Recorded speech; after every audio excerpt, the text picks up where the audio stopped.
e imploravam a Jesus com insistência que não os mandasse sair daquela região. Alguém tem uma versão diferente desse versículo 10?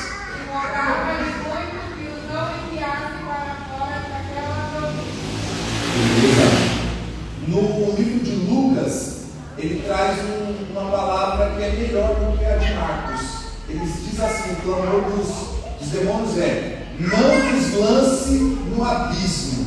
Daqui a pouco a gente chega para lá. Mas no de Lucas é entre o capítulo 8. No capítulo 8, se eu não me engano, acho que um pouquinho antes do verso 40, se não me falha a memória.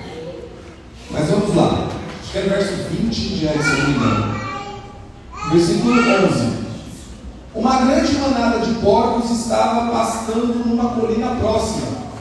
Os demônios imploraram a Jesus: manda-nos para os porcos para que entremos neles.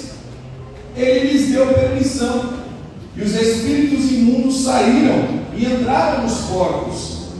A manada de cerca de 2.000 porcos atirou-se no precipício abaixo, em direção ao mar, e nele se afogou. Os que cuidavam dos porcos fugiram e contaram esses fatos na cidade e nos campos. E o povo foi ver o que havia acontecido. Quando se aproximaram de Jesus, viram ali um homem que fora possesso da legião de demônios, assentado, vestido e em perfeito juízo, e ficaram com medo. Os que estavam presentes contaram ao povo o que acontecera ao endemoniado e falaram também sobre os porcos. Então o povo começou a suplicar-lhe a Jesus que saísse do território deles. Quando Jesus estava entrando no barco, o homem que estivera endemoniado suplicava-lhe que o deixasse ir com ele. Olha que coisa, o cara está implorando para ir com Jesus e Jesus não deixou ele vir junto. Jesus não permitiu, mas disse: vá para a sua casa, para a sua família, e anuncie-lhes quanto o Senhor fez por você e como teve misericórdia de você. Então aquele homem se foi e começou a anunciar-lhes em Decápolis o quanto Jesus tinha feito por ele. Todos ficavam admirados. Queridos, para poder começar a explicar esse texto que até um tanto conhecido, a introdução desse texto ela não começa no capítulo 5. A introdução desse texto ela começa no capítulo 4. Por quê? No capítulo 4, Jesus vai fazer, é claro, de uma maneira muito melhor o que eu estou fazendo com vocês. Jesus vai fazer um intensivão com os discípulos. Por que Jesus vai fazer um intensivão com os discípulos? Porque a obra de Deus, ela não pode ser feita somente com boa vontade. Se eu fizer a obra de Deus só com boa vontade, ou eu vou matar, ou eu vou morrer. Porque para Deus não basta só um coração voluntarioso. É importante, com certeza, mas não é o suficiente. Lembra na Bíblia, Maicon, que eu não posso fazer a obra só com boa vontade, que eu não preciso de preparo, ou melhor, que eu preciso de preparo? Prove. Você lembra de um certo episódio? Abre aí, 2 Samuel 6. 2 Samuel 6, quem achar pode ler o verso de número 3. E depois ler o verso de número 7. 2 Samuel 6, acontece um episódio interessante. Normalmente eu falo esse texto, e eu trato esse assunto normalmente só para obreiros. Mas, se entramos aqui nessa aula, eu vou ter que pegar um pouquinho dele, tá? Então aguenta um pouquinho aí que dói mais sábado, tá bom? Glória a Deus! Eu prefiro te ensinar uma verdade que machuca, mas te trata do que te dito uma mentira. Eita! Aleluia! 2 Samuel 6, verso 3. Quem encontrou? Pode ler. Puseram a arca de Deus num carro novo e a levaram da casa de Abinadab, que estava em Gibeá. E os filhos de Abinadab, Uzá e Aió, guiavam um carro novo. Leu 7. Então a ira de Jesus reacendeu contra Uzá,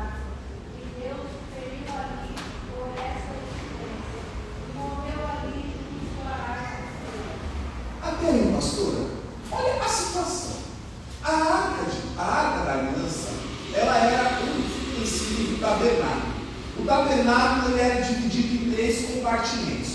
Primeiro compartimento, primeiro cômodo, lugar átrio. Segundo cômodo, lugar santo. Terceiro cômodo, lugar santíssimo. No lugar santíssimo, somente o sumo sacerdote podia entrar uma única vez por ano. A arca da aliança ficava lá. Nesse episódio, a arca da aliança não está lá. Então Davi vai atrás dessa arca da aliança. Ele encontra ela na casa de Abinadab. E quando ele encontra, ele vai trazer a arca de volta para Israel. Só que quando ele está trazendo a arca de volta para Israel, a arca está sendo carregada por bois. Nessa que a arca está sendo carregada por bois, a arca vai cair. E nessa que a arca vai cair, Uzá, cheio de boas intenções, com o coração cheio de voluntariedade, o que ele vai fazer? Vai estender as mãos para não deixar a arca cair e pegar a arca. O que acontece com ele? É morto por Deus. Não é o diabo que mata Uzá. A primeira vez que eu li esse texto, eu falei, meu Deus, por que o Senhor matou Uzá? Para que uma crueldade dessa? Um homem com o coração tão bonzinho, né? É porque a arca de Deus, aliás, a presença de Deus, ela não pode ser carregada só por boa vontade. Existe preparo. E Deus já tinha ensinado como carregar a presença de Deus. Você quer ver? Abre aí Números capítulo 4, verso 15. Primeiro vamos ver quem é que pode carregar. Porque não é qualquer um que pode carregar. Números 4, 15. Quem achar pode ler. Havendo, pois, Arão e seus filhos, ao partir do arraial, acabado de fazer o santuário e todos os instrumentos do santuário. Então os filhos de Coate virão para levá-lo, mas no santuário não tocarão, para que não morram. E este é o caso dos filhos de Coate, na tenda da congregação. Então só quem pode levar tem que ser da tribo de Levi, da família de Coate, e não pode pegar na presença de Deus de qualquer jeito. Agora abre aí Números 7, verso 9. Glória a Deus. Mas aos filhos de Coate nada deu, porquanto a sua carne estava no santuário e Levava na onde? Então a presença de Deus tem que levar aonde? Por quê? Para sentir o peso da responsabilidade. Não pode ser de qualquer jeito. Aí o Davi está cheio de boa intenção, mas sem preparo nenhum. O que é que ele fez? A morte de Uzá está na conta dele. Não se preparou, inocente morreu. Toda vez que eu, como ministro do Senhor, não me preparo, ou eu vou matar, ou eu vou morrer. Eu posso matar alguém no púlpito por aquilo que eu vou falar, pelo fato de não ter me preparado, como um inocente pode morrer por causa da minha falta de preparação. Por quê? Porque a presença de Deus não se leva de qualquer jeito. Glória. Se tiver difícil dar um glória, você dá um aleluia. Então entendemos que a presença de Deus não se leva de qualquer jeito, sim ou não? Sim. Então o que Jesus vai fazer? Ensinar seus discípulos. E nessa que Jesus vai ensinar os seus discípulos, Jesus vai falar sobre 4 aulas com esses discípulos. E a primeira aula com esses discípulos é sobre a parábola do semeador. E sobre a parábola do semeador é o texto de Mateus capítulo 13, se não me falha a memória. Ele vai dizer que um semeador saiu a semear. E esse semeador pegou sua semente e ele vai encontrar 4 tipos de solo. Para quem não tem a apostila, eu vou deixar anotado aqui para ver misericórdia de ti, tá? O primeiro solo é a beira do caminho. Deus. Eu não vou chegar no texto, mas se você quiser para a sua meditação, ou é Mateus 10 ou é Mateus 13. Eu acredito que é Mateus 13. O primeiro solo é a beira do caminho. O segundo solo é pedregoso ou rochoso. Terceiro solo, entre espinhos.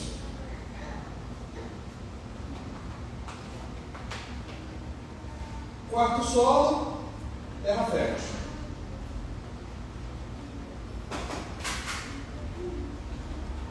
Repitam após mim, tipologia bíblica. O que é uma tipologia bíblica? É quando Deus faz uso de um tipo para transmitir uma mensagem em cima desse tipo. Então, quem é o semeador? O semeador é Deus.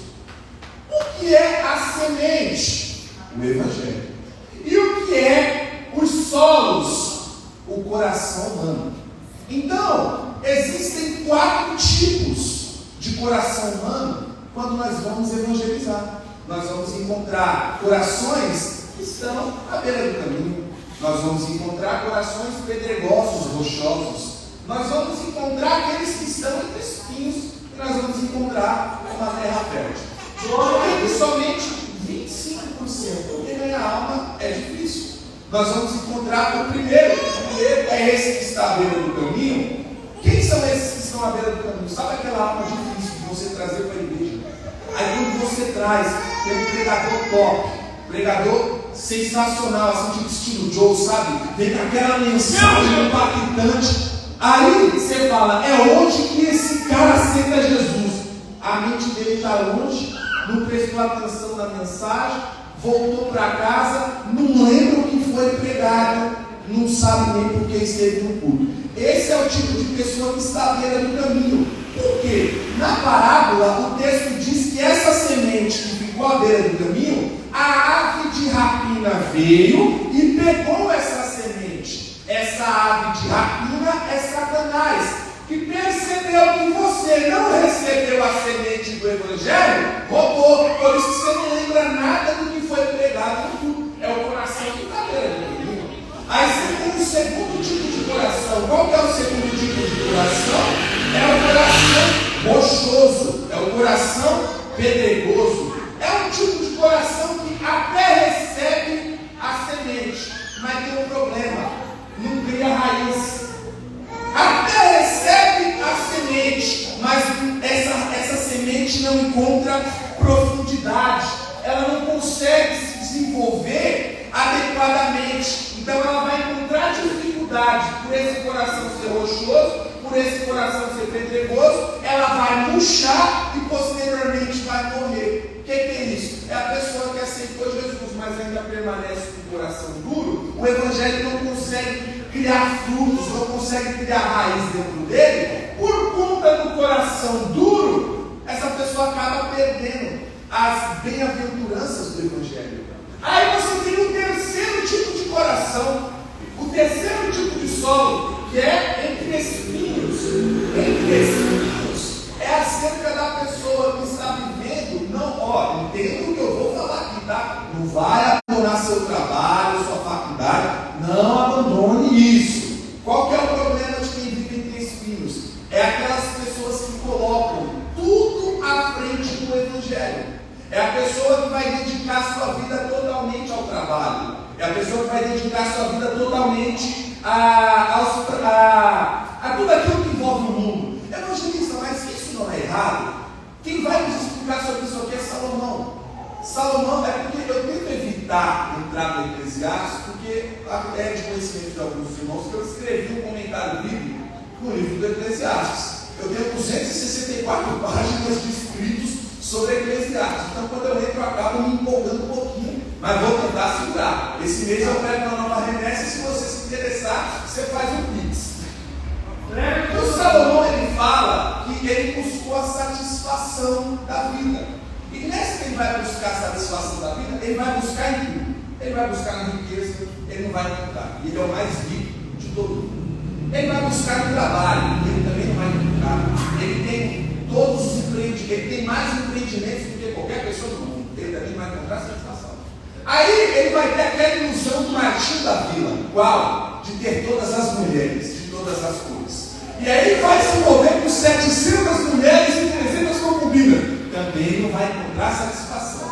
Ele vai passar o Eclesiastes do capítulo 1 até o capítulo 9 só reclamando. Vai tentar encontrar na política, não encontrou. Evangelista, significa que eu não posso me envolver com nada disso? Calma, entendo o que eu estou falando. Ele está buscando a satisfação da vida. A satisfação ele só encontra no capítulo 12. E o que é que tem no capítulo 12? O temor a Deus. Ele diz assim, ele começa o capítulo 12 falando assim, ó, lembra-te do Criador nos dias da tua mocidade, nos dias da tua juventude. Por quê? Porque ele quando foi jovem esqueceu.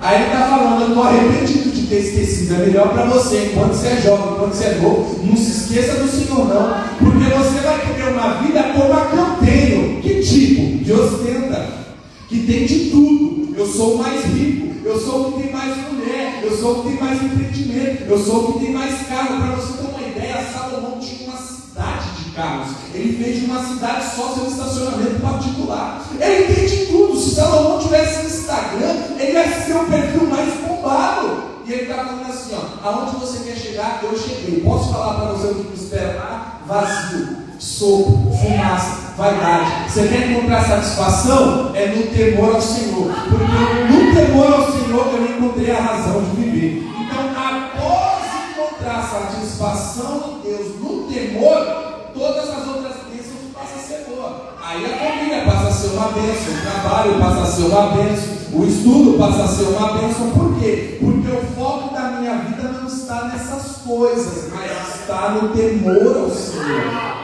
Entendeu isso aqui? Então não vá pedir as contas no seu trabalho, não. Deu para entender, né, Luiz? E aí você tem o quarto tipo de solo. Aliás, deixa eu concluir aqui de espinhos. Então, quando eu tento desenvolver os dois ao mesmo tempo, só que aí eu passo a colocar as coisas deste mundo à frente do Evangelho, vai chegar uma hora que eu vou me sufocar. Eu já vivi isso. Eu sei o que é isso.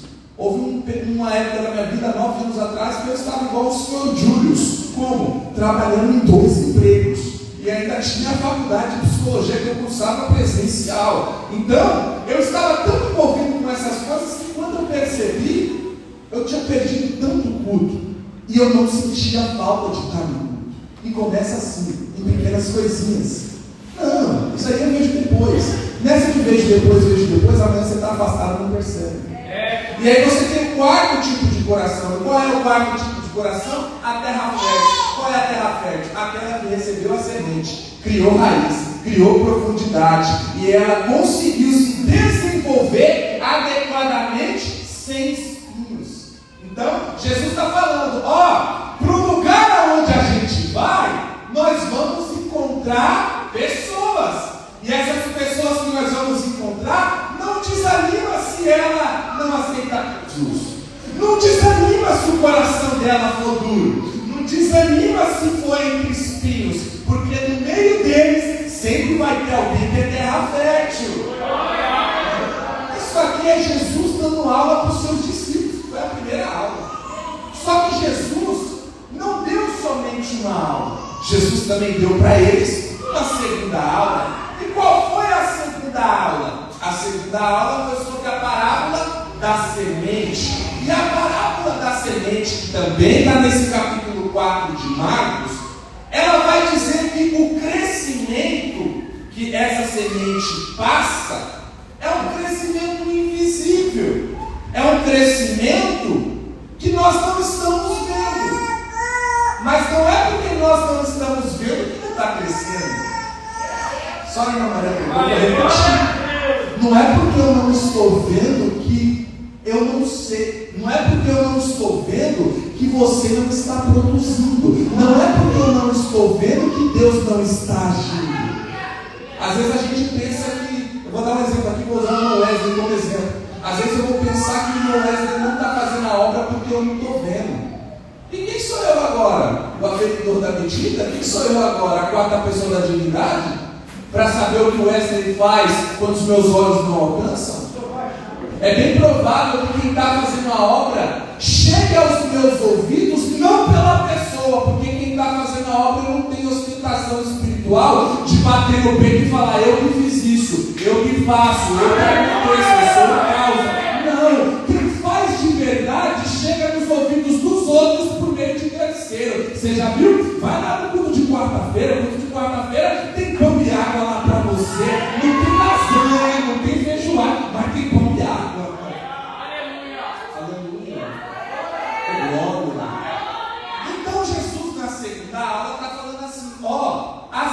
semente foi jogada. Agora aguarda o crescimento. Por quê? Porque ele é invisível, mas ele é gradual.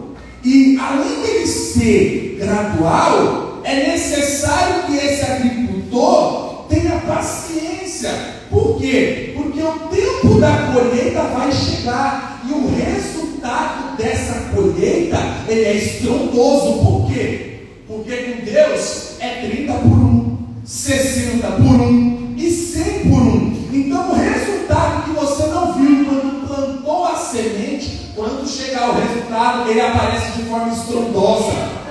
Ele não aparece tipo, mandei uma semente, vai me produzir 2 frutos. Não, ele vai aparecer no mínimo 30. Fala minha língua, Mike, fala. Agora pense, você evangelizou a pessoa.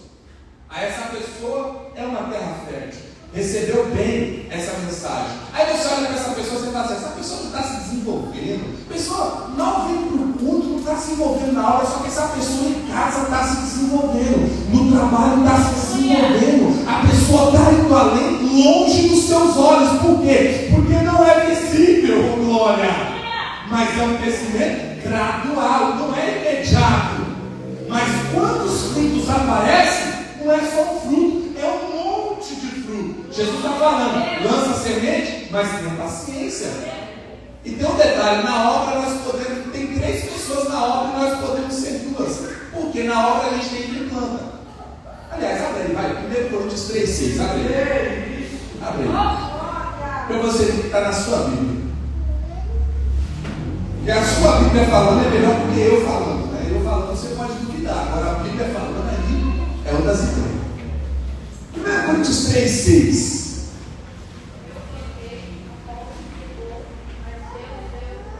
Maravilha, mano. É isso mesmo. Por quê? Um planta e outro rega. Na obra, ou eu sou o que planto, ou eu sou o que rego. De uma coisa eu tenho certeza: eu não sou o que dá o crescimento. Existem campos missionários, gente, e eu até indico esse tipo de leitura para vocês. Um dos livros que eu mais amei ler na minha vida, e indico para todo mundo, é Heróis da Fé. O autor é Orlando Boyer. Ele vai falar de 20 missionários que incendiaram esse mundo com suas obras. Ele começa com Jerônimo Savonarola, ele vai para Lutero, vai para John Wesley, Charles Wesley, um monte. É você ler e falar assim: eu não sou crente, eu tenho que aceitar Jesus. Pode ter certeza. Toda vez que eu estou bem fraquinho na fé, é hora de ler o Heróis da Fé. Toda vez. E o que acontece? Nos campos missionários, sempre ocorre de chegar e esse cara é o que planta. Ele não ganhou ninguém para Jesus, só que ele é o cara que está plantando. E nessa que ele está plantando, os nossos olhos rasos, carnais, estão pensando: esse missionário aí não tem nada não está ganhando ninguém. Aí chega o outro, na hora que chegou o outro, vem um monte. Aí que a gente pensa: esse aí é o brabo. Não é que ele é o brabo, é que ele está colhendo aquilo que o que veio anterior plantou. Por que você acha que antes de Jesus vir, teve que vir o João Batista? Para preparar o caminho. Ele prepara o caminho para o caminho, para te achar que seja a beira do caminho, para te conduzir no caminho do céu. É só Jesus para fazer um negócio desse. Aí ele vai para a terceira aula. E qual que é a terceira aula? Isso que eu estou na introdução. A terceira aula é sobre a parábola da candeia. E na parábola da candeia, ele vai falar assim que não dá para esconder uma candeia debaixo da cama. Não tem como esconder a luz. De que luz Jesus está falando? Do Evangelho. Então, não tem como esconder que eu e você somos crentes. Você já percebeu que existem ambientes que a gente não fala nada? Não está com veste de crente, não dá camisa do Corinthians. Você é crente, né? Por quê? Não dá para esconder a luz do Evangelho. Então Jesus está falando mais ou menos assim: a verdade do Evangelho não pode ser escondida. Pelo contrário, além de não ser escondida, ela tem que ser compartilhada. Não pode ter monopólio. Evangelho não é só monopólio. Aquilo que eu dou para os os meus filhos é para eles compartilhar. Jesus está falando, a gente vai sair para outra terra. Vamos semear. Talvez não vamos ver um processo de crescimento. Só que em breve, à luz do Evangelho que nós vamos compartilhar, aí chega na quarta aula. O que vai acontecer na quarta aula? Parábola do grão de mostarda. E o que é a parábola do grão de mostarda? O grão de mostarda, ele é, eu não sei se é a menor de dentre todas as sementes, ou se é uma das menores sementes que tem. Eu já cheguei a ver uma, é minúscula.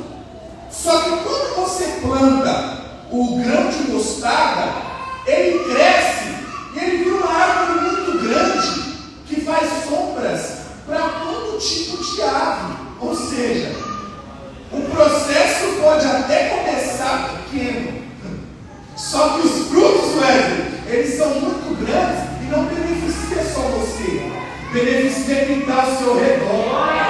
Começou pequeno, mas agora já está fazendo sombra para as aves.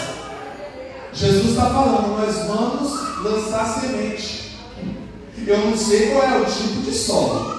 Se for numa terra fértil, pode ter certeza que o resultado não vamos ver, mas ele vai acontecer. A verdade do Evangelho, estamos indo lá. Para quê? Para compartilhar. Porque conosco não tem monopólio. E por último, os resultados vão ser estrondosos e não vai ser somente para quem recebeu, vai ser para todos aqueles que são. Após as 4 aulas, o que Jesus vai fazer? Agora é hora da prática, né? Porque Jesus não é um professor só teórico, ele também é um professor prático. Aí chega em Marcos 4,35. Quem está no texto lá para mim aí, por favor? Marcos 4,35. E disse-lhe, aquele dia, sendo já tarde, passemos para o outro lado. É o suficiente, só isso aí. O que Jesus disse? Passemos para o outro lado. Pera. Devagar, porque minha mente é muito limitada.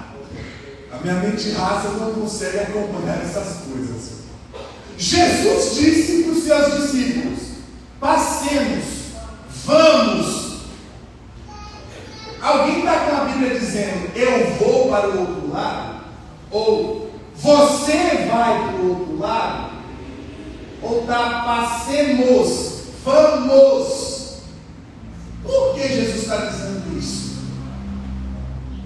Porque Jesus, ele garante a chegada desde antes da partida.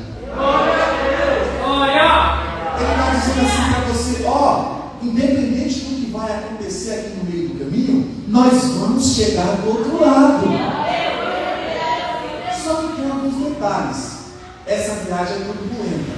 Ela tem tempestades e ela tem ventos contrários. Por que Jesus não avisou? Por quê? Porque se ele avisa, ninguém vai. Por quê? Porque a gente tem medo de tempestade.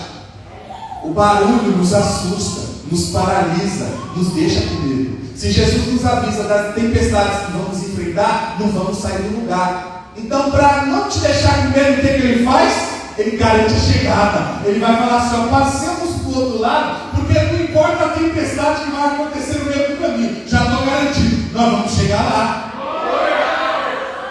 Jesus está fazendo uma promessa, nós vamos chegar lá. E para Jesus, promessa e realização é a mesma coisa. Se ele promete, ele garante. Por quê? Porque a palavra dele não volta vazia. Por que eles vão enfrentar ventos contrários? 2 motivos.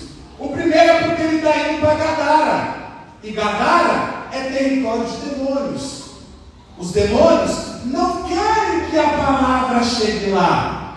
Então eles vão tentar impedir a palavra de chegar lá. Você já percebeu que toda vez que você quer trazer uma alma para a igreja, vai visitar uma alma, nunca é fácil? Trânsito, chuva, ficou doente, roubaram, é um monte de problema que surgiu na hora. Por quê? Porque os demônios não querem que você leve a palavra no território deles. Gadara é território deles. Então eles vão tentar impedir Jesus de chegar. E tem outro motivo. Por que tem ventos contrários e tempestades? A viagem é para Gadara? É ou não é? Os melhores obreiros, eles não estão nos palácios da Galileia, eles estão nos sepulcros de Gadara. Fala na língua, mano, fala. Você já percebeu que os melhores obreiros, na maioria das vezes, não nasceram na igreja? Da onde que eles vieram? Alguns do risca-faca, aí tem os outros que vêm do ralabucho, aí tem os outros que vêm do bar do Tonho, aí tem os outros que vêm da tabacaria, aí tem o outro que vem de vida de prostituição. Tudo um bando de gente que não presta. Por isso que é eu e você, um bando de gente que não presta, que vem de Gadara. Por quê? Porque recebeu um investimento pesado de Jesus, e Jesus foi lá em Gadara para buscar nós. Porque se fosse para a gente sair de Gadara e vir até onde ele está, a gente não tinha força, mas com a misericórdia de Deus, ela é a causa de não sermos consumidos. A misericórdia do Senhor vai nos buscar lá no lugar da queda. Oh, glória a Deus! Glória! Glória! Aleluia! E aí Jesus chega em Gadara. O interessante é que Jesus só pisa o pé em Gadara. E quando ele pisa o pé, Jesus não falou nada. Ele só pisou o pé. Aliás, agora esquecendo de um detalhe. Antes disso, fala ou não fala? Vocês querem falar, mas será que vocês vão perguntar isso aqui? Quando a tempestade começou a acontecer, o que Jesus fez? Ele repreendeu. Abre sua Bíblia aí em Marcos 1:25.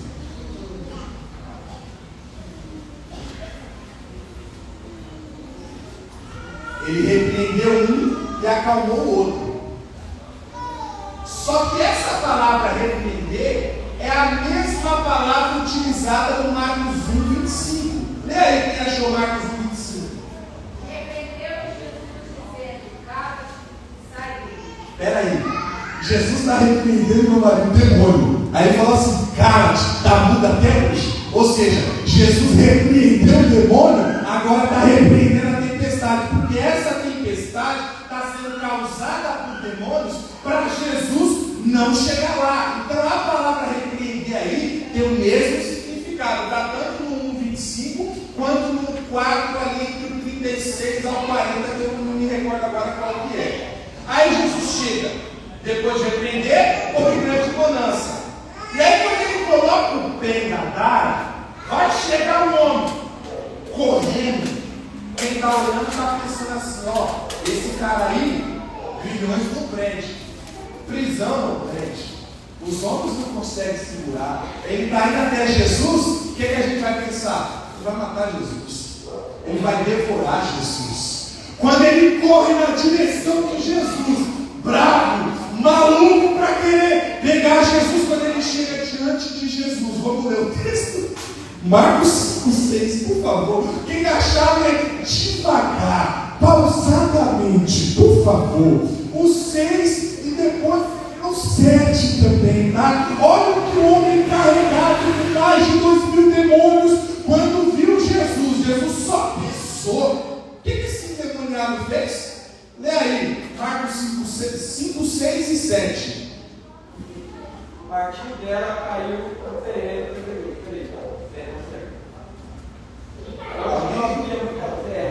Logo brotou, porque a terra não era profunda.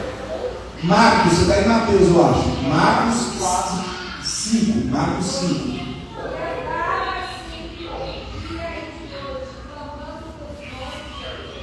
Ó, Marcos 5, 6.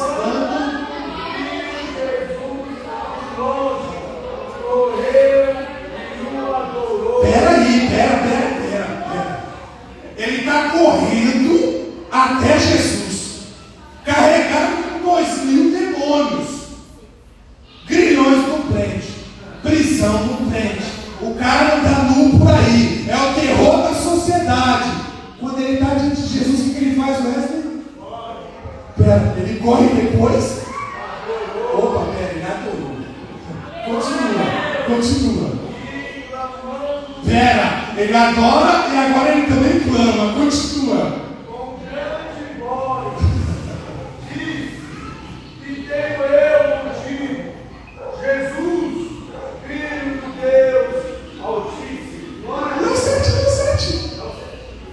7, né? É que saiu da minha página aqui. Deus, não me atormente.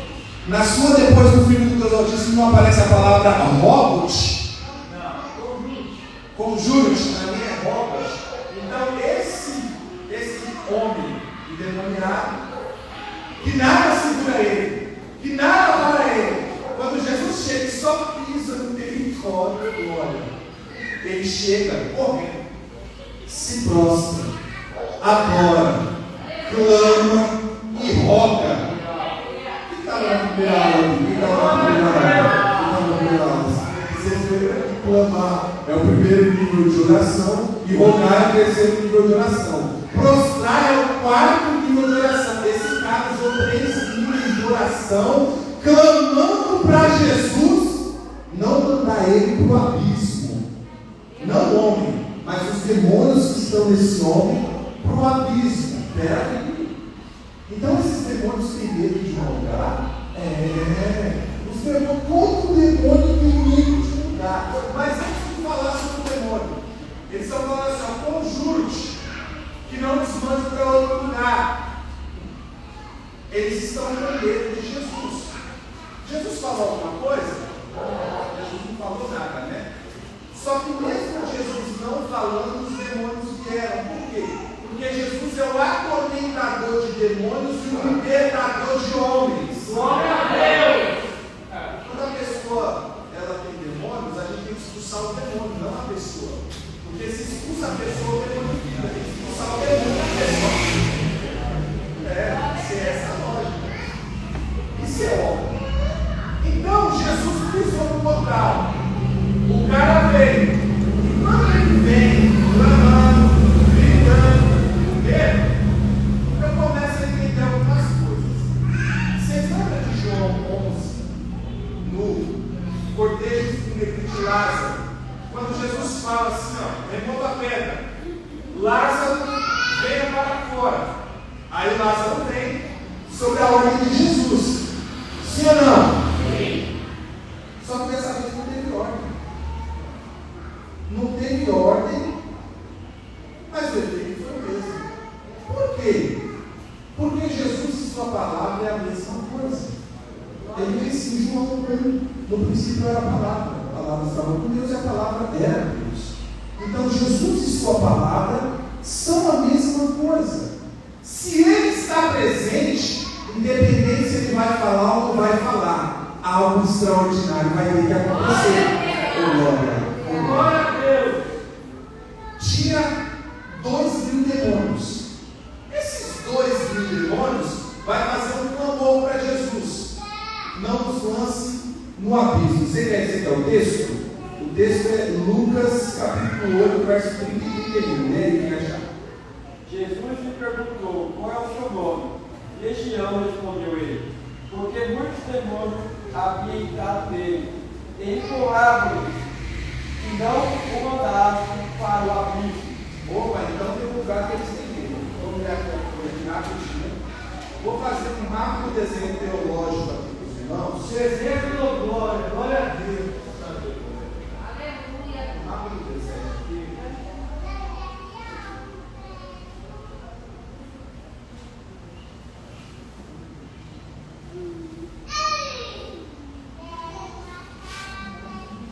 Que isso? Ó, sei que não dá para ver, dá para enxergar, só puxar um pouco para cá, os daqui também conseguem enxergar. Ó, isso aqui é um lugar baixo. LT significa lugar de tormento. Isso aqui é um lugar alto. No lugar alto, nós temos seio de Abraão. E aqui embaixo nós temos o abismo. Vamos lá. Isso aqui, esse desenho aqui, ele ocorre antes da crucificação de Jesus Cristo. Porque após a crucificação, essa parte aqui não existe mais. Só existe essa parte. Antes da crucificação, quem morria ou vinha para o seio de Abraão, ou vinha para o lugar de tormento. Se você quiser estudar um pouquinho sobre esse assunto, eu vou te dar o texto. Lucas 16, a parábola do rico e Lázaro. Não é parábola porque está citando o nome. Só que esse texto vai citar acerca do lugar de tormento e acerca do seio de Abraão. abismo, aqui no abismo, de acordo com Apocalipse 9, tem 200 milhões de demônios que estão presos aqui. Esses demônios que estão presos, eles não saem daqui. E são os demônios mais barra pesada que tem. E os demais demônios, esses que aparecem por vezes em algum lugar, numa casa, numa congregação, que seja, esquece esse desenho, eles estão num lugar, deve ser, regiões celestiais. Esse daqui é o lugar de domicílio de duas coisas, tanto de demônio, quanto das nossas bênçãos. Como assim, meu Deus? A gente tem que expulsar esse demônio de lá e pegar essa bênção que também está lá. Ele não quer que a gente receba nossa bênção, mas a gente pega as nossas bênçãos que estão lá com a nossa vida de oração. Porque não basta eu ser só crente dentro daqui da igreja, é minha vida cotidiana de oração. Glória! Então preste atenção. O demônio estava lá em Gadara. Ele está falando para o Senhor: rogo-te que não nos lance no abismo. Jesus vai atender o clamor deles. Isso significa que Jesus atende a adoração dos demônios? Não. Já vou explicar por que Jesus atendeu. Se eles entram nos porcos e caem no precipício, os porcos vão morrer, mas eles vão voltar para o lugar de domicílio deles, que é onde? Nas regiões celestiais. Eles falando para não vir para o abismo, é mais ou menos assim. Demônio, você tem pelo menos 4 categorias. Isso está em Efésios 5 ou 6. Efésios 5 ou 6. Não, 6, Luiz. Efésios 6. Nós vai ter dominadores das trevas, hostes espirituais da maldade, potestades e principados.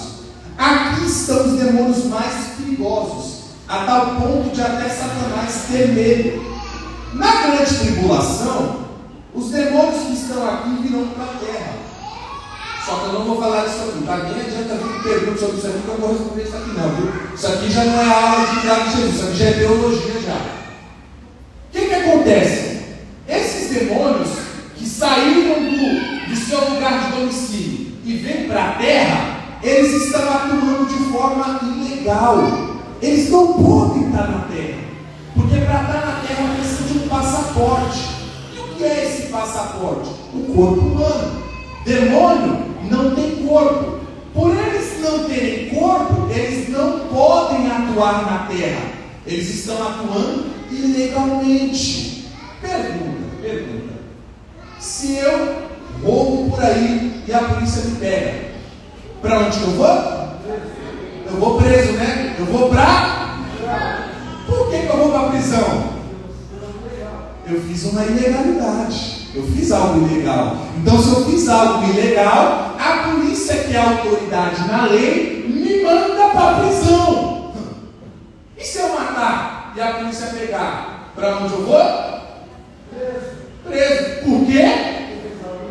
Porque fiz algo ilegal. Então a polícia, que é a autoridade sobre a lei, vai me mandar para a prisão. O abismo é uma prisão eterna, que só vai ser aberta na grande tribulação. Então os demônios que estão aqui são os mais casca-grossa. Eles não vêm aqui para a terra, não atuam em lugar nenhum. Eles estão presos. Será que esses demônios são perigosos? Até os demônios que estão nas regiões celestiais têm medo deles. Porque os demônios que acabam aparecendo aqui em terra é demônio trombadinha, é demônio Zé Ruela. Por quê? Porque eles sabem que se tiver alguém que tenha conhecimento disso aqui que eu vou falar, pode expulsar ele para o abismo. Porque quem é você? Um Polícia Federal de Deus na terra. A autoridade está com você. Lucas 9, 1 e 2. Ele nos deu autoridade e poder. Para quê? Curar enfermo e expulsar demônio. Está lá. Ele deu autoridade. Então agora você é o Polícia Federal de Deus na terra. Você viu o demônio manifestar no nome de Jesus. Vai para o abismo agora. Calado. Já ficou muito para cima. E para onde que ele foi? Preso em cadeias eternas. Porque se você só expulsa o demônio e não manda ele para o abismo, para onde ele vai voltar? Para as regiões celestiais. Daqui a pouco ele volta a operar de novo. Agora, se você manda ele para o abismo, meu amigo, a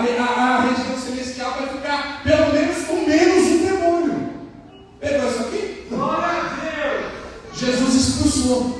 Nessa que Jesus expulsou, o rapaz que era indomável, que ninguém tinha controle sobre ele, o texto diz que agora ele está em perfeito juízo, ele está vestido, e Jesus vai mandar ele para a casa dele. Isso aqui é o Evangelho. O que é o Evangelho? É vestir nu. O que é o Evangelho? Meu Deus!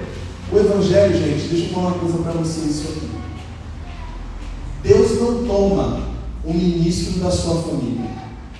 Nunca priorize, entenda o que eu vou falar, sua vida ministerial à frente da sua família.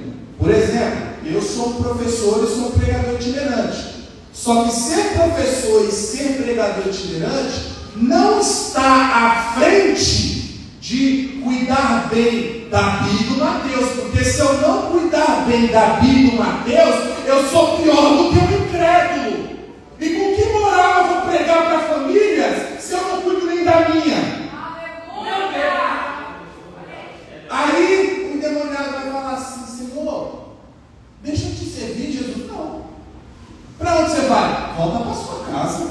Por quê? Porque tem gente que vai precisar passar pelo seminário. O Mike é um deles. Agora você não vai precisar passar pelo seminário, não. Volta lá para sua casa, porque você já é uma mensagem viva. Quem olhar para você já tem um tema de mensagem. Qual é o tema? Olha o que Jesus fez comigo.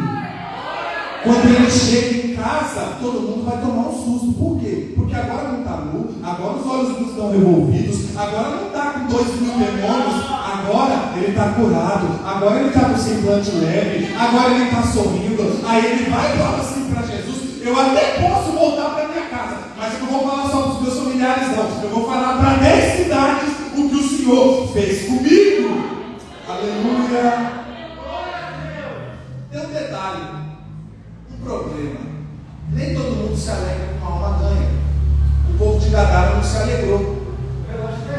O relógio está certo. O que eles fizeram?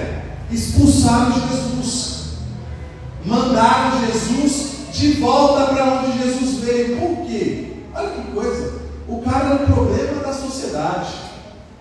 Ninguém parava o cara. Jesus vem, resolve o problema e vamos expulsar Jesus? Por quê? Porque tem gente com síndrome de porco. E o que é síndrome de porco?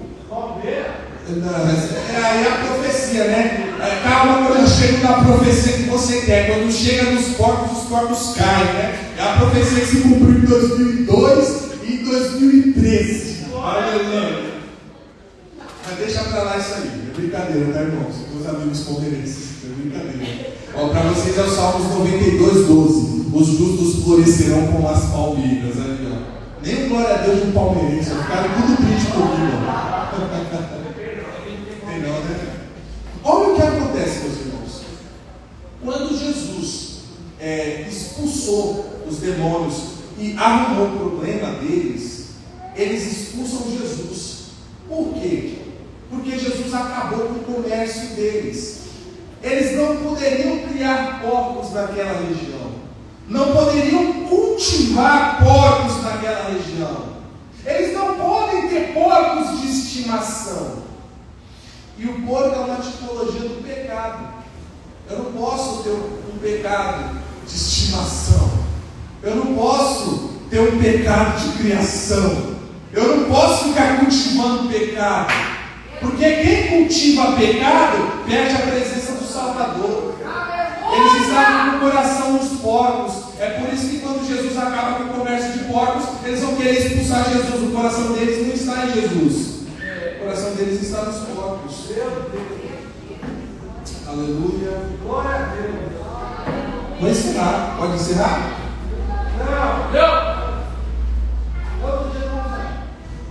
Não, eu tenho que ir para casa, não, eu também trabalho. Então, ele volta para sua casa. Nessa que ele volta para sua casa, em perfeito juízo, qual é a mensagem desse pregador? Olha o que ele fez comigo. Olha o que ele fez comigo. Alguém lembra qual foi o tema dessa aula? Alguém lembra?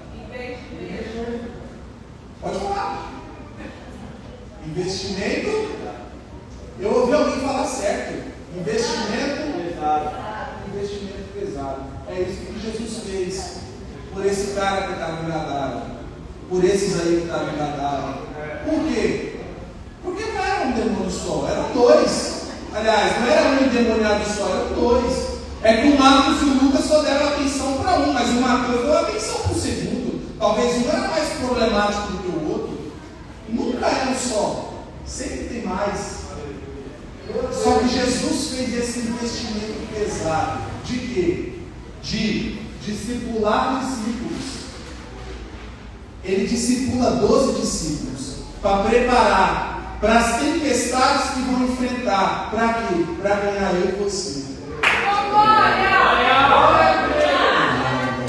Por que Jesus está dedicando essas aulas para mim e para você receber o seu milagre? Talvez, mas mais importante do que você receber seu milagre é você receber o preparo para ganhar os seus familiares, seus amigos, pessoas dos seus trabalhos.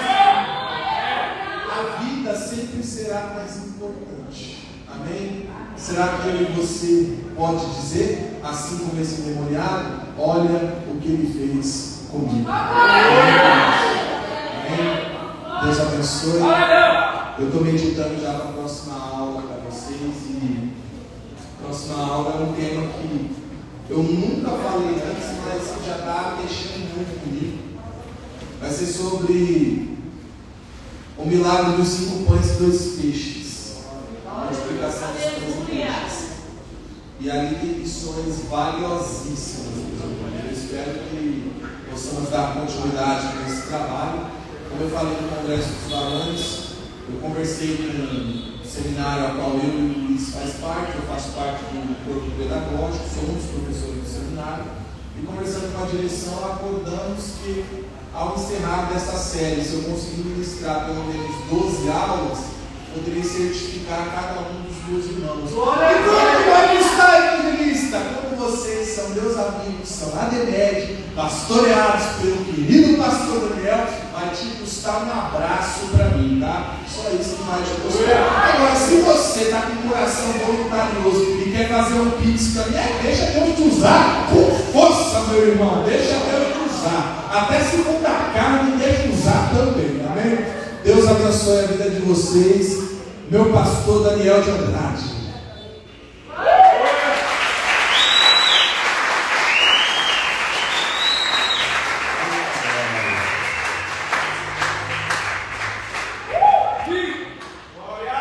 Graças a Deus aí, amém? Vai ter um diploma para você colocar na parede da sua sala. Eu participei da aula bíblica e foi uma bênção. Amém? Não, amém? Quem não possa ir, amém?